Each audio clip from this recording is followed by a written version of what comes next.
oui, nous ouvrons ce fichier route. Dans ce fichier route, c'est dans ce fichier que nous définissons un peu les routes dans l'application web.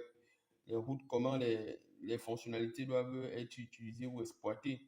Donc, dans ce fichier, je déclare une fonction config.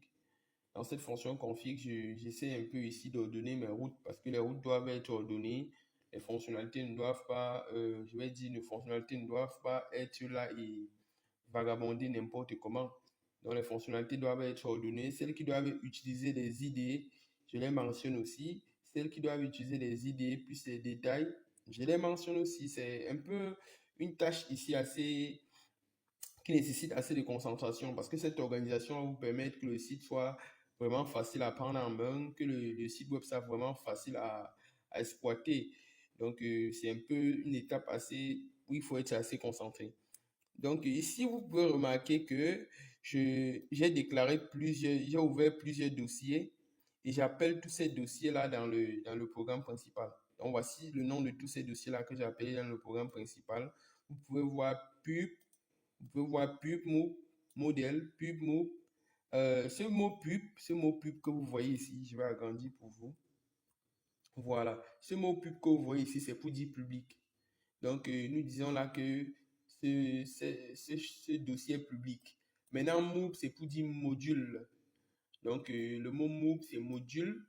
Et le mot pub, le mot pub, c'est public.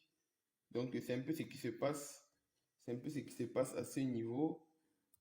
Donc, il va vous montrer un peu comment ça se passe. On va entrer dans un dossier. On va ouvrir le fichier MOOC.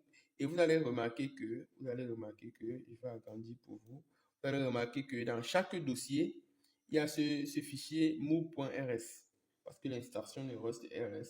Dans ce fichier move.rs, nous déclarons encore que tous les fichiers qui appartiennent au dossier route sont publics et sont des modules.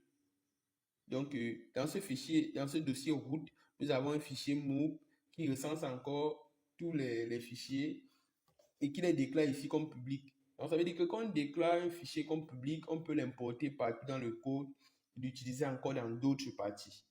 Donc, c'est un peu assez complexe, mais c'est un peu à ça que ressemble un gros projet backend avec Rust. Ici, j'utilise ActiveWeb, le projet, ou bien je vais dire le framework Rust le plus robuste par excellence pour le développement, je vais dire le développement assez fort. Bon, ici, on va essayer de faire quelque chose.